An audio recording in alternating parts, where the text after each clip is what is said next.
Welcome to this short talk on physical education in the boys' public schools. As in earlier talks, the slides can be paused or moved manually. We met Kennedy at Shrewsbury in the talk on soccer.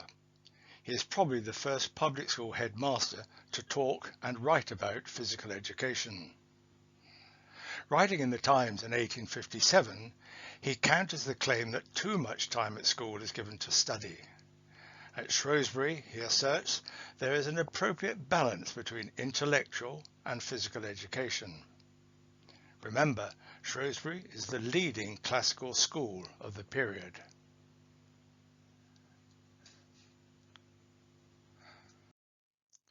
Thring was a great admirer of Kennedy, and his two younger brothers were at Shrewsbury under Kennedy. We met Charles in the soccer talk. Thring saw physical education as an ingredient of holistic schooling, a philosophy and practice that he learned from his visits to Prussia. His wife came from Bonn.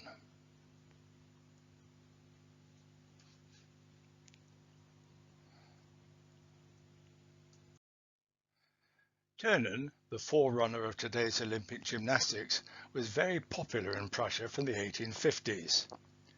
Friedrich Jahn was its leader.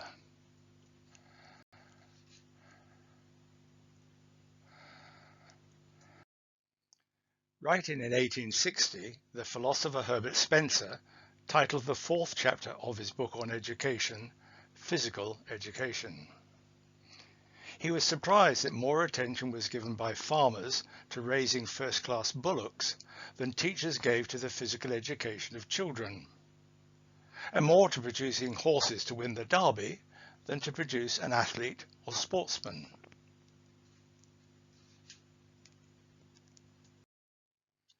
Archibald MacLaren, an old boy of Dollar Academy, studied gymnastics and fencing in Paris.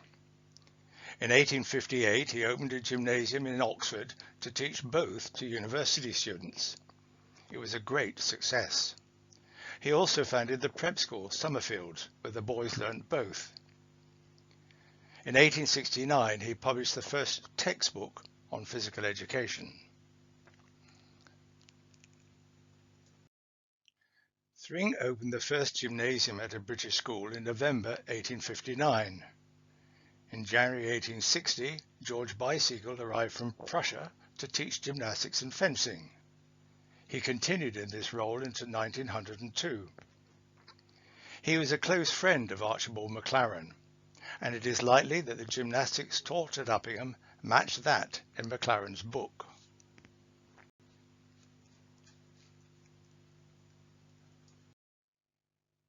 With Bicycle in place, plus a swimming master, Uppingham now had a five-fold physical education: gymnastics, athletics, games, swimming, and outdoor pursuits. Swimming was taught in an old tar pit that was fed by a stream. Outdoor pursuits including rambling in the summer and skating and sledging in winter.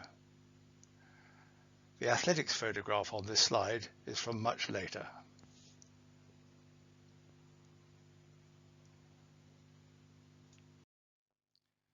The mania for team games swept through the boys' schools from the 1860s and pushed aside all ideas and practices for a comprehensive physical education.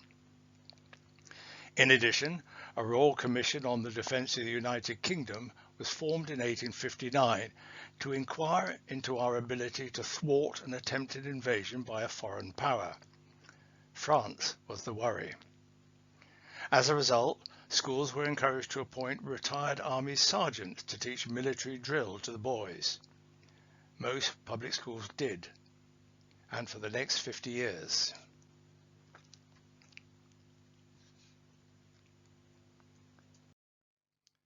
Cecil Reddie founded Abbotsholme in 1889, the first progressive public school.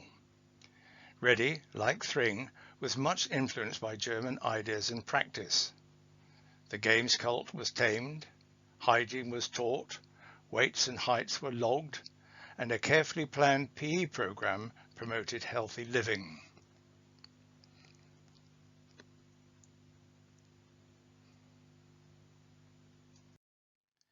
Edward Littleton admired Thring's work at Uppingham in his time as headmaster of Haileybury. The schools had played each other at cricket since 1868. When he was appointed headmaster of Eton in 1905, he softened the games programme and brought in physical education for all boys, 3 30-minute lessons each week.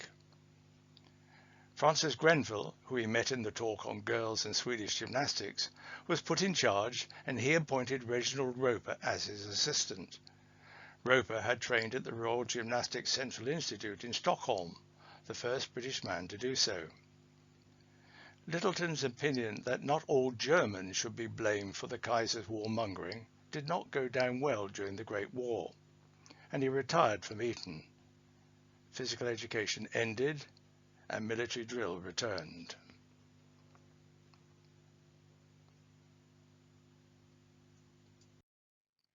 In 1911, George Newman, old boy of Sidcot and Bootham schools, was Chief Medical Officer at the Board of Education. He asked all HMC heads to join with their state school colleagues and introduce Swedish gymnastics in their schools. The response was half-hearted. Many schools ignored the request. Some made the change but quickly reverted to military drill. Only Eton complied, until Littleton's departure.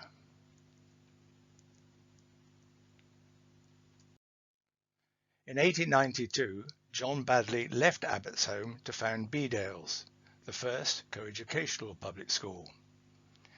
Baddeley appointed Reginald Roper to teach physical education in 1913.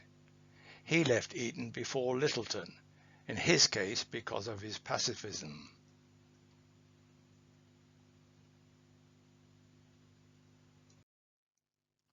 George Howson had experienced the full force of the cult of athleticism at Uppingham under Thring's successor, Edward Selwyn. He strived for a saner approach to sport when he became headmaster at Gresham's in 1900. He appointed Philip Smithles to teach physical education and provided him with a gymnasium and an indoor pool. Smithles had been taught by Roper at Bedales. All boys had timetabled lessons, and Smithles logged their progress with various tests and measurements. Much later, Smithles became the first British professor of PE, but in New Zealand.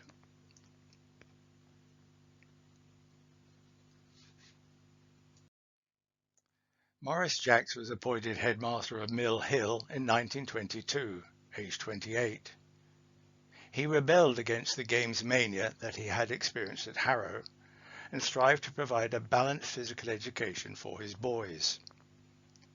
He appointed the first director of physical education at a public school, Gerald Headley. He was succeeded by Gerald Murray.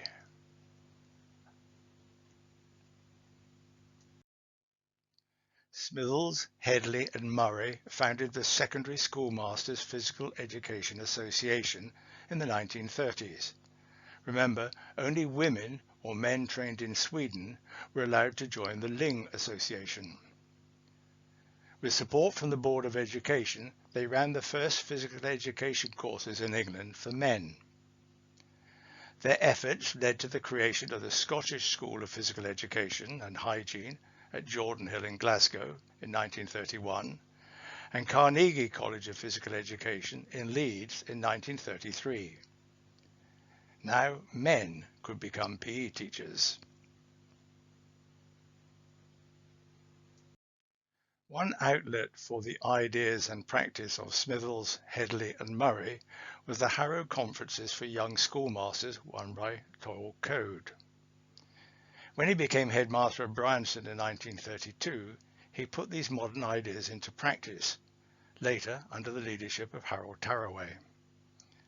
Coad was also instrumental in adding a broad program of outdoor activities to the public schools: canoeing, climbing, camping, sailing and the like. When his friend Kurt Harm was expelled from Germany and founded Gordonstoun, these activities figured even more prominently in school life and led in time to the Duke of Edinburgh Award Scheme and the Outward Bound Trust. In a repeat effort to introduce modern ideas and methods on physical education in all public schools, HMC in 1942 recommended that all schools should appoint a Director of Physical Education. It was hoped that men produced by Jordan Hill, Carnegie, and now Loughborough from 1935 and Goldsmith from 1937 would fill the posts. Alas, the Second World War intervened before the men came on stream. Almost all joined the armed forces, and few returned to teaching once peace was declared. In fact, they were not wanted. Just as after the Great War, when public schools became less progressive and more conservative, so it happened again after 1945. Team games ruled once more.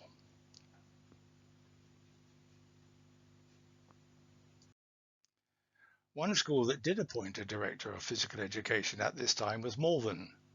Peter McIntosh, a pupil at Mill Hill under Jackson Headley, took on the role. He later became a lecturer at Birmingham University, Senior Inspector for PE in London, and a professor in New Zealand, succeeding Smithles. You will know of his book on the history of physical education.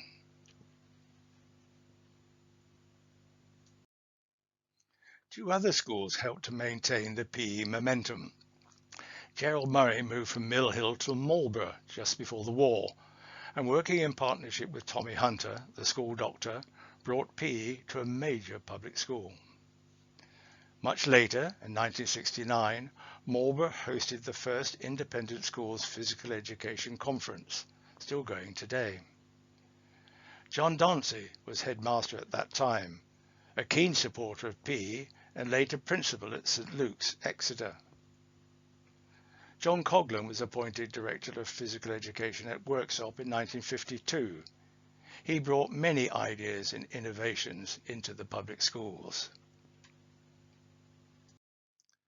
Some public schools were now appointing PE men, but as they had diplomas rather than degrees, many were not full members of the staff common room. They were recorded under the line on staff lists, they were paid less than other teachers, and they had poor promotion prospects.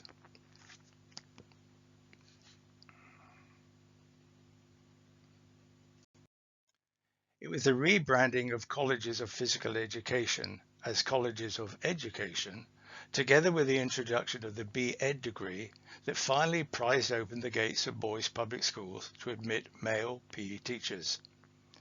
Remember, girls' public schools had appointed their female equivalent much earlier, at the turn of the century. But it was not always plain sailing. When Jerry Rudman was interviewed as Uppingham's first PE graduate, Headmaster John Royds asked, "But is the B.Ed a real degree?" "Yes," came the reply, "and as a 4-year course it warrants one extra increment on the pay scale."